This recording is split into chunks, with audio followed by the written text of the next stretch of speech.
Good morning, this is Heather Hoffman, and today I have a fun Copic marker technique to share with you using the new July 2019 Kit of the Month. I'm going to be using 3 different Copic colors. I kind of picked a summary blend of colors, Y17, YR16, and R14. I have my image and my sentiment already pre-stamped with Copic friendly ink, and I'm using a white sheet to protect my work surface as I do this.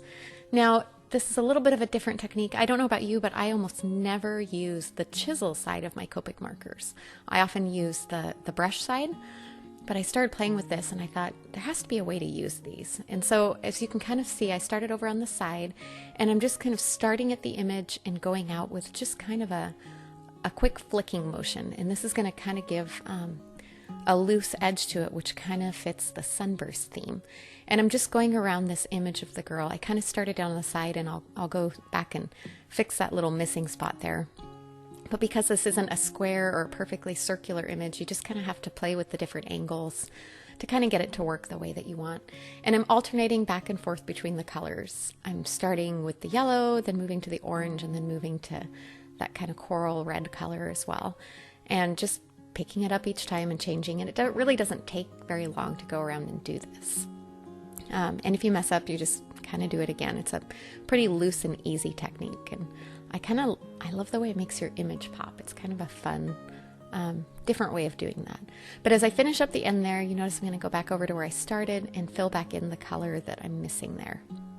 Now you may notice because the chisel tip is a straight line and this image does not have straight edges, there's a couple little spots where there's a little bit of white showing and it didn't line up perfectly. So now I'm coming back in with the brush tip and just doing one color at a time, and I'm filling in those little gaps.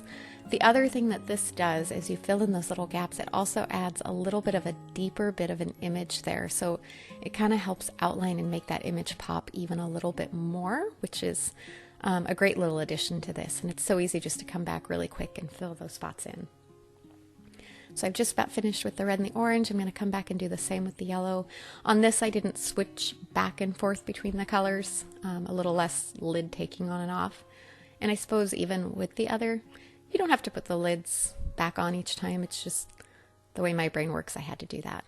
Now I wanted just to add a little more depth to this. So I'm coming back one more time, coming out with each color, only this time I'm not going all the way out to the edge.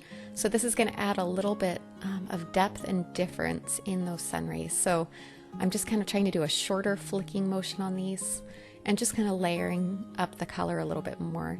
And because I have my lines all planned out already and in place, I don't have to swap between colors this time. I'm just going back in and doing all the yellow, all the orange, and all the red. So now as that winds down to a close, I'm going to go ahead. I actually I'd videotaped or thought I'd videotaped coloring in this image just using a variety of warm gray Copic markers.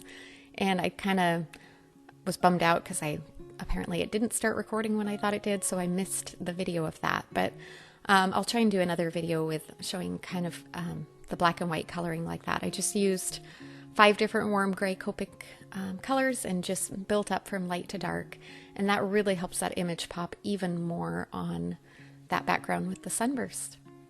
Now I'm going to layer it up on some coordinating cardstock colors, and I'm just starting with one color, and I've trimmed all these panels of colored cardstock to the size of an A2 card panel, and my white panel there I've trimmed smaller, and I'm just layering them up, adhering them, trimming the extra off with my paper trimmer so I get a perfect little border around. You could pre-trim them, but I find it easier to line these up by just layering and then trimming them after I've adhered them together.